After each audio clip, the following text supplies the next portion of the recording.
working, but I have some time to record, so here I am recording. So today I wanted to get back to my Awakening into the Void series and infuse a little bit of shadow talk in that, and just keep telling that story. Getting in the habit of making videos all the time is not easy. You have to overcome all kinds of feelings of defeat, or like you're outputting a lot of energy and not receiving anything back. But at the end of the day, it's, in one aspect, it's a numbers game, and another aspect, God and the universe is testing how dedicated I am in sharing my story and sharing my truth and just putting myself out there. So I also need to challenge myself more and just be more open and sharing and giving. So welcome back, YouTubies. Thanks for coming to my channel, and thanks for being interested in what I have to say. So today I'm going to continue the Awakening into the Void series, and I believe where I left off, I was talking about when in Michigan, moving from the space where my dad was trying to, this house, or these two houses in a property that he was attempting to buy before he passed away, and then the owners of the property seized it once he passed away. It was a bunch of shady business, which I explained in previous videos, so you can watch those if you're interested. But we moved to a house not too far from there. It was kind of small and tight, but we, tried to make it work. I was helping my sister and her mom move and get resituated, and I was still deciding if I was going to stick around or not. So being that I'm in a new city, I have to make new friends, and I'm still kind of in this half-ass relationship with this guy who's all the way in California, and that was kind of taking up a lot of energy, but a lot of headspace for me. It's just like I couldn't think past this relationship, and so it was just really dire for me to get to know some people and to get out into the world and make new friends and make new connections in the area that I was living. So I start working at this place in town, and it's nice. It's like an upscale kind of like wine and cheese joint. And one of the customers came in, and we just he caught my attention because he was dressed really nice, and I commented on how he was dressing, and from that point on we made a connection, exchanged information, and we eventually connected. And this person was quite odd. He was just different from people that I had connected to in the past, and so he definitely piqued my curiosity, and I just wanted to explore that more. And eventually I got the opportunity, and it was just strange. I was just kind of treading lightly in the whole situation. Being that I was kind of in this somewhat relationship with this guy in California, I wasn't sure of what the protocol was, in hanging out with another male person leaning in the way of romantic. But when we first started hanging out, I didn't expect it to go in that direction, so I felt it to be quite innocent in the beginning. The other interesting aspect was that my boyfriend, partner, whatever you want to call it at the time, claimed to be polyamorous, and I just think he's just a polyamorous person, but he was kind of encouraging me to get out there and meet new people and kind of get out of my shell. So with that advice, I definitely took it on, and I believe I kind of created this alert in my being, like this kind of light alarm alarm system, like, hello, I'm ready for a new connection. I'm waiting for people that I can connect with. So it's like, you know, that light switch is on within me, so people are gonna clock me, you know, while I'm in that state. So me and this gentleman connected, and we, you know, he invited me to come to his space one night, and I thought it to be quite odd because at the time I didn't have a vehicle. I wasn't even driving at the time, honestly. And he lived like out in the woods somewhere, and I told him, I was like, I don't know how I'm going to get to your space. I don't have a car. And he's just like, don't worry about it. I have I'll call you a cab, and I'll, you know, pay for a cab for you to come out here. And I was just like, what? Like, it's kind of pricey, you know? He said, don't worry about it. So I ordered a cab to take me out to this stranger's house. And I think, you know, in my naivete, I just thought, okay, it'll be a safe situation. I think I assumed that he was not straight. And so I thought, you know, again, making assumptions that I would be safe. And by the grace of God and my angels and my guides, I am protected and nothing bad happened to me. But it was still such a risky move to just go to this random fool's house out in the middle of nowhere and just see what happens. We'll see what goes down. And even the cab driver who took me out there was hella sketchy. Like, it was just an all-around sketchy situation. It was like 35 minutes from where I lived, out in the middle of the woods, pitch black, no street lights whatsoever. It was just ridiculous. So I arrive, and, you know, again, he's dressed nice and more casual, but still nice.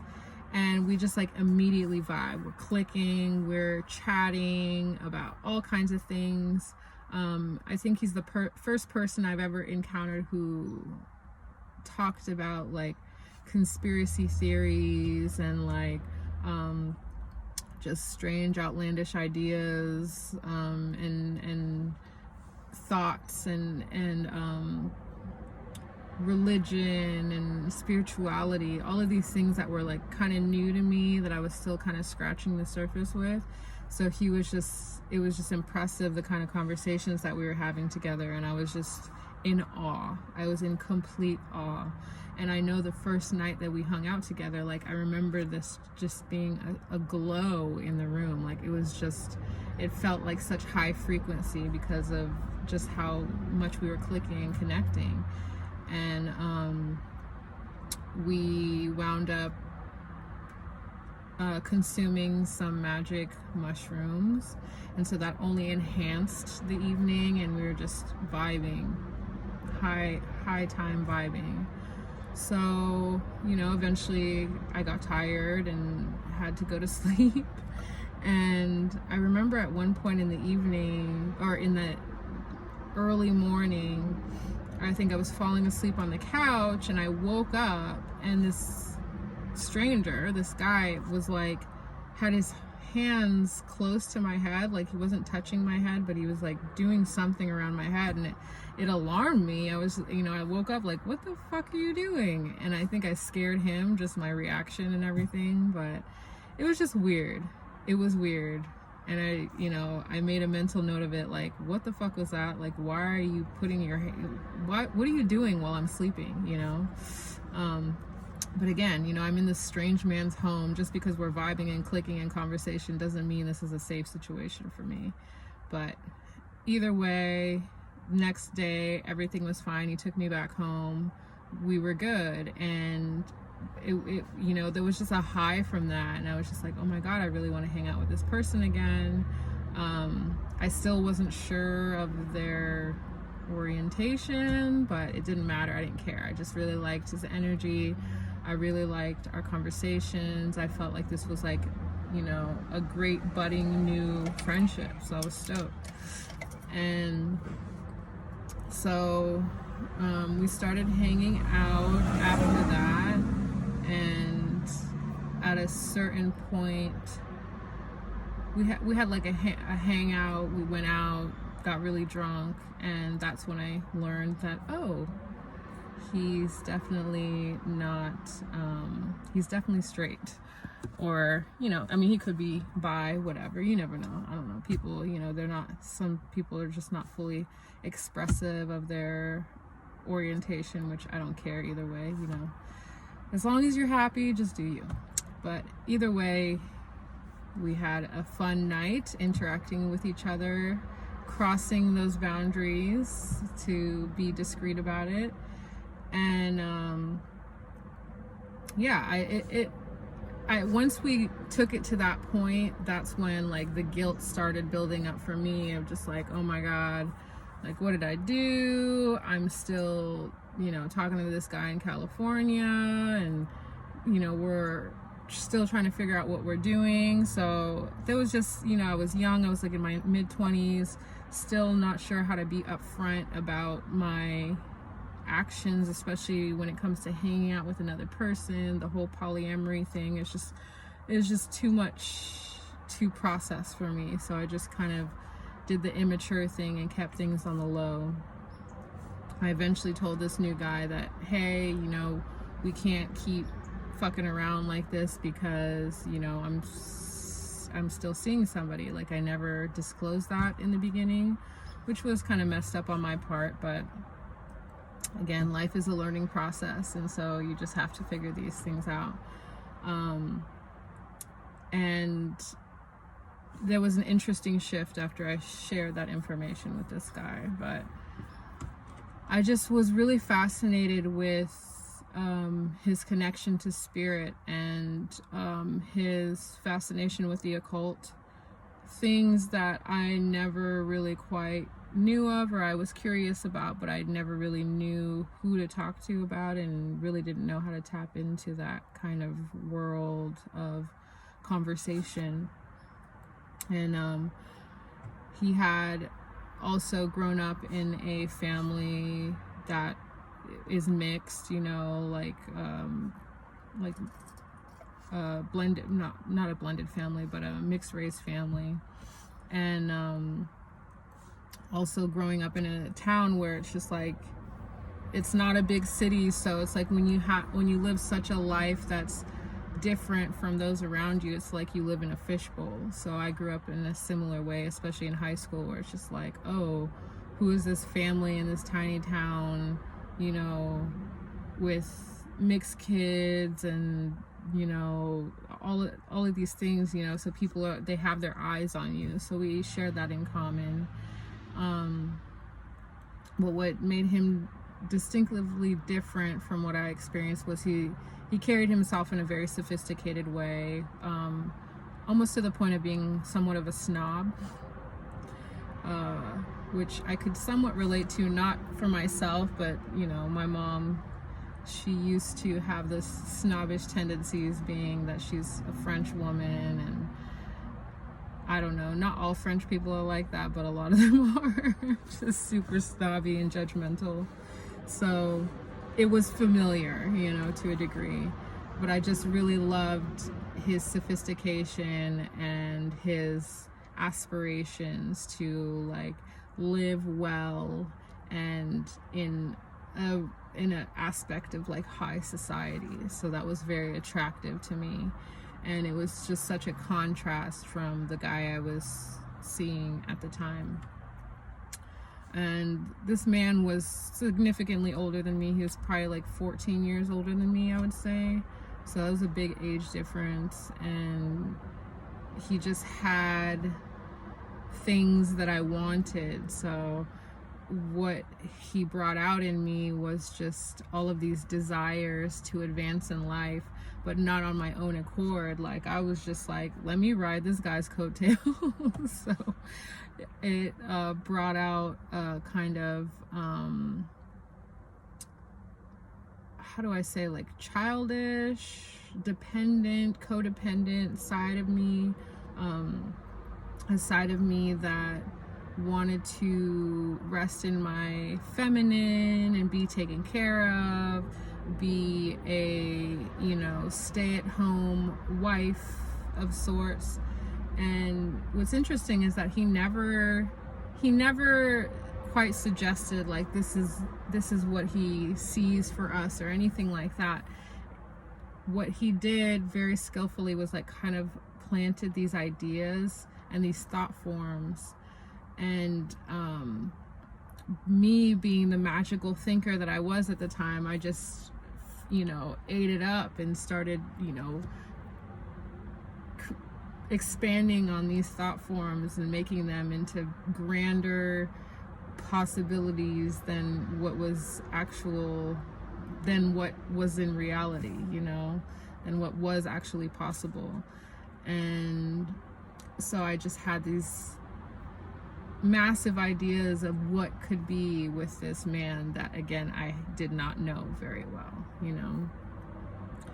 So something I learned over time, after, in hindsight, I was able to figure out that this guy was very much like a psychic warlock of sorts, and just very very methodical in how he would kind of manipulate women and manipulate situations to siphon attention, basically. And being the young woman that I was, like, I didn't know that I was getting sucked into some bullshit, basically. It just looked like an upgrade from the situation that I was already in, and so I was attracted, and again, it looked like a get out, a situation that would save me from my distress of being a struggling artist, and just this guy would be able to bankroll my life, and I can live and be the free artist that I want to be, and I can stepmother his children and just be free finally, because I have someone who can pay for my life. So yeah, this friendship really triggered my delusions like a motherfucker. Like, I became so fucking delusional with this new connection. And I feel like in our society, like, women, we're taught to be so fucking delusional, like, in so many ways. And I don't know if it's like the fairy princess bullshit storytells we've been fed since, ingestion, is that the word? Whatever. Y'all probably know what I'm talking about. But it's just wild, like, these ideologies that we carry with us about the romantic fairy tale ending where we have a savior that comes and saves ourselves from ourselves and just makes everything okay. So I think this man is just really good at manipulating that programming that is carried with women, especially young women. I was like in my mid-20s at the time, still figuring shit out, and he was just so good at, like, studying me and figuring me out and figuring out, asking me the right questions to understand, like, what I was trying to accomplish in my life, what I was looking for, the next place that I saw myself in my life. And he got me, like, hook and sink. What is it? Hook and sinker? All these fucking terms I'm trying to use and I don't even know what I'm saying. But anyway, he definitely hooked my ass for sure. And while the guy that I was dating at the time, I feel like he had some narcissistic tendencies, but I can't say that I've never had narcissistic tendencies.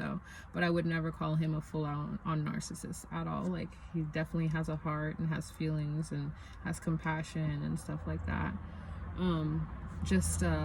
He was just capped in a lot of ways as far as, like, his emotional growth. But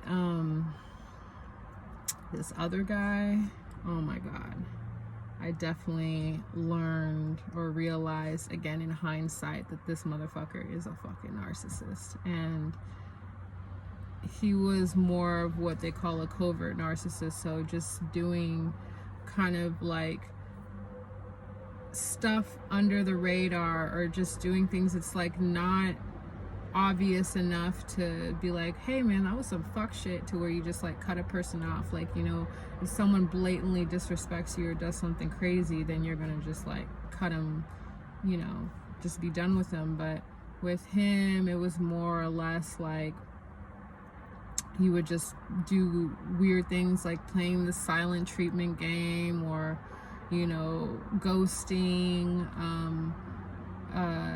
reneging on plans, just playing that, just being very, you know, elusive all the time. And it's like, again, it's like this guy is very tactical and very calculating, and so he knew what kind of games and tricks he could play that would keep a young woman hooked, so that he could siphon that energy. And, you know, I could say, oh, you know, he does it unconsciously. That's a possibility, but he was just so fucking good at it. There's no fucking way he was unconscious in this. And especially being that I was so young, like, you know, 13 to 14 years younger than him. It's just like, bro, you targeted me. And I remember it took him a while to like hit me up after, you know, after we exchanged information. But once he like made that step, then he was just like super adamant. But the main thing was just that my age, I know, was an attraction for this man, because, you know, I was still kind of unfamiliar with things in the world, still under a lot of societal programmings. So it just, I was an easy target. I was definitely someone that would be easy to like mold and fuck with and all of that. So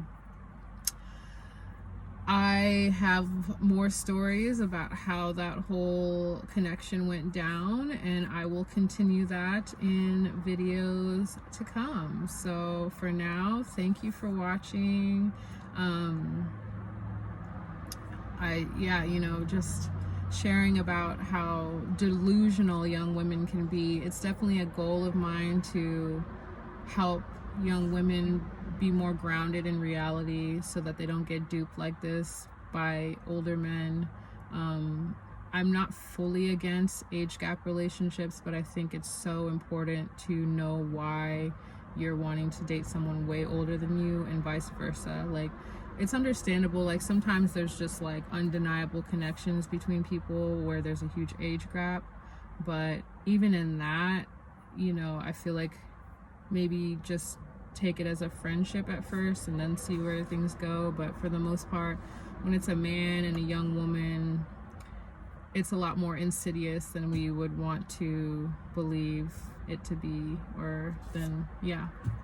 So, and also my delusions and my desires to be taken care of, and probably my daddy issues that were coming up, you know, it all played into that shit of me becoming a target for somebody who, you know, likes to siphon energy from young bloods and siphon attention. You know, our attention is one of our most precious assets. So I was giving that away to somebody who was not giving reciprocally or giving reciprocity in that, and